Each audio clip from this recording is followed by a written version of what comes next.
un hombre judío, fiel observante de la ley, sube a orar. Tiene hambre, pero lo que está a punto de recibir no es alimento para el cuerpo, sino una revelación que sacudirá los cimientos de su fe y de la iglesia primitiva. Un lienzo desciende del cielo cargado de criaturas que, por mandato divino, Pedro nunca había probado. Y una voz le ordena, levántate, Pedro, mata y come. 3 veces Pedro se resiste. 3 veces la voz insiste, lo que Dios ha purificado, tú no lo llames impuro. Y mientras el apóstol lucha por comprender, 3 hombres llaman a su puerta. Hombres enviados por un gentil, un centurión romano llamado Cornelio. Esta es la historia del momento en que Dios declaró que el evangelio no tenía fronteras étnicas, que la salvación era para todos, y que el muro de separación entre judíos y gentiles caía para siempre. Acompáñanos a descubrir el significado profundo de la visión que cambió el rumbo del cristianismo.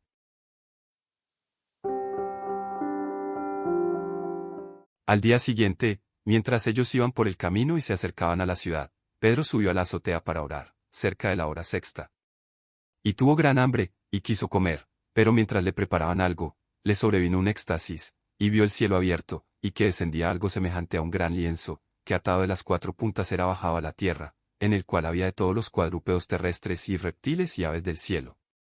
Y le vino una voz, levántate, Pedro, mata y come. Entonces Pedro dijo, Señor, no, porque ninguna cosa común o inmunda he comido jamás. Volvió la voz a la segunda vez, lo que Dios limpió, no lo llames tú común. Esto se hizo 3 veces, y aquel lienzo volvió a ser recogido en el cielo. Y mientras Pedro estaba perplejo dentro de sí sobre lo que significaría la visión que había visto, he aquí los hombres que habían sido enviados por Cornelio, los cuales, preguntando por la casa de Simón, llegaron a la puerta. Y llamando, preguntaron si moraba allí un Simón que tenía por sobrenombre Pedro. Y mientras Pedro pensaba en la visión, le dijo el Espíritu, he aquí, 3 hombres te buscan. Levántate, pues, y desciende y no dudes de ir con ellos, porque yo los he enviado. Entonces Pedro, descendiendo a donde estaban los hombres que fueron enviados por Cornelio, les dijo, he aquí, yo soy el que buscáis, ¿cuál es la causa por la que habéis venido? Ellos dijeron, Cornelio el centurión, varón justo y temeroso de Dios, y que tiene buen testimonio en toda la nación de los judíos, ha recibido instrucciones de un santo ángel, de hacerte venir a su casa para oír tus palabras. Entonces, haciéndoles entrar, los hospedó. Y al día siguiente, levantándose, se fue con ellos, y le acompañaron algunos de los hermanos de Jope.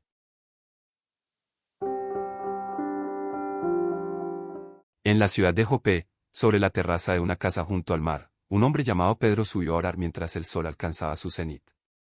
El hambre lo asaltó, y mientras preparaban la comida, cayó en éxtasis. Entonces vio el cielo abierto y algo semejante a un gran lienzo que descendía hacia la tierra, sostenido por sus 4 puntas. Dentro de aquel mantel había toda clase de animales, reptiles y aves, una colección que desafiaba cualquier clasificación kosher.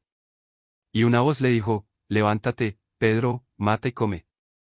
La respuesta del apóstol fue inmediata e instintiva, no, Señor, porque ninguna cosa común o inmunda he comido jamás. Esta escena, aparentemente simple, contiene una de las revoluciones más radicales en la historia de la redención. Pedro, el pescador galileo criado en la estricta observancia de las leyes alimenticias de Moisés, escucha una voz que le ordena violar todo lo que ha considerado sagrado desde su infancia. Las categorías de puro e impuro, limpias e inmundas, habían definido su identidad como judío durante toda su vida. Eran las líneas divisorias que separaban a Israel de las naciones, el pueblo elegido de los gentiles pecadores. Y ahora, el mismo Dios que había dado esas leyes le ordenaba transgredirlas. 3 veces la voz insistió, y 3 veces el lienzo fue recogido al cielo. La repetición no era casualidad, era la confirmación de que lo que Dios había declarado limpio, Pedro no debía llamarlo inmundo. Mientras el apóstol meditaba sobre el significado de esta visión, unos mensajeros gentiles tocaban a la puerta de abajo. Cornelio, un centurión romano, hombre temeroso de Dios pero incircunciso, había enviado por él. El Espíritu Santo, en una sincronía perfecta, le ordenó, levántate, pues, y desciende, y no dudes de ir con ellos, porque yo los he enviado. Pedro cruzó el umbral de la casa de Cornelio en Cesarea, un acto que para cualquier judío piadoso era equivalente a contaminarse. Pero sus primeras palabras revelan que la visión del mantel había hecho su obra. Vosotros sabéis cuán abominable es para un varón judío juntarse o acercarse a un extranjero, pero a mí me ha mostrado Dios que a ningún hombre llame común o inmundo. El muro de separación, que había estado en pie por más de 1000 años, comenzaba a derrumbarse no por martillos humanos, sino por la voz del Espíritu. Mientras Pedro predicaba, el Espíritu Santo cayó sobre todos los que escuchaban, gentiles incluidos, exactamente como había caído sobre los apóstoles en Pentecostés. Los creyentes judíos que habían acompañado a Pedro quedaron atónitos.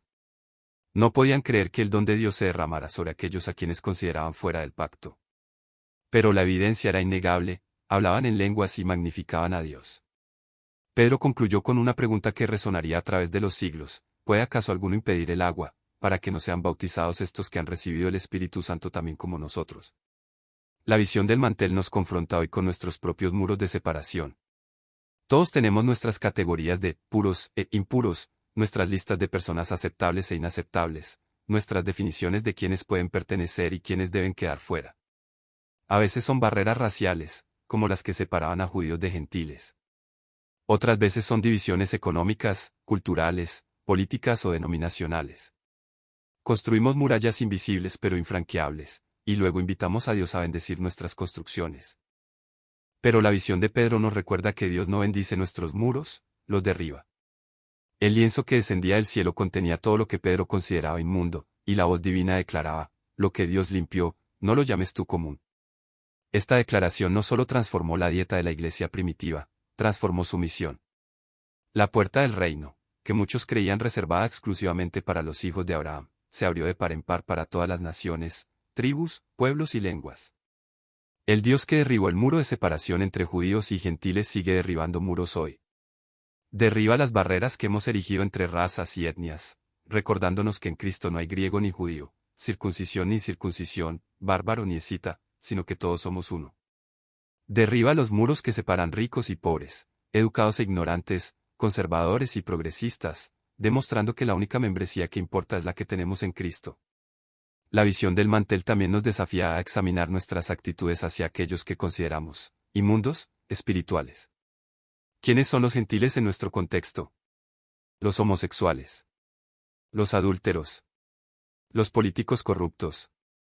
Los ateos militantes. ¿Los miembros de otras religiones? La voz del cielo sigue resonando: lo que Dios limpió, no lo llames tú común. La sangre de Cristo tiene poder para limpiar cualquier impureza, para redimir cualquier pecado, para transformar cualquier vida. Pedro tuvo que aprender esta lección no una, sino muchas veces. Años después, en Antioquía, Pablo tuvo que confrontarlo porque, separándose de los gentiles por miedo a los judaizantes, volvía a construir el muro que Dios había derribado. La tendencia a excluir, a categorizar, a separarnos de aquellos que son diferentes, es tan persistente que requiere una conversión continua. La visión del mantel no fue un evento único, sino un proceso permanente de derribar los muros que constantemente intentamos reconstruir. Hoy, el lienzo sigue descendiendo. Dios sigue mostrándonos personas y grupos que hemos etiquetado como inmundos, y sigue declarándolos limpios por la sangre de su Hijo. La pregunta es: ¿estaremos dispuestos a cruzar el umbral, a entrar en casas que nunca habríamos visitado, a sentarnos a la mesa con aquellos que considerábamos inaceptables? Porque la misión de la Iglesia no es proteger la pureza de nuestras categorías, sino proclamar la suficiencia de la cruz para limpiar toda impureza. Que como Pedro, aprendamos a decir: en verdad comprendo que Dios no hace acepción de personas, sino que en toda nación se agrada el que le teme y hace justicia.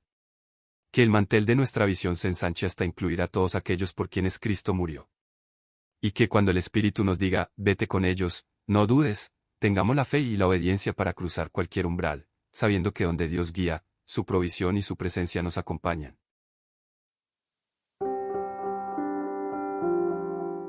¿Qué prejuicios culturales o religiosos necesitas superar? ¿Cómo discernir entre tradiciones humanas y la voluntad de Dios? ¿Cómo respondes cuando Dios te pide que hagas algo fuera de tu zona de confort?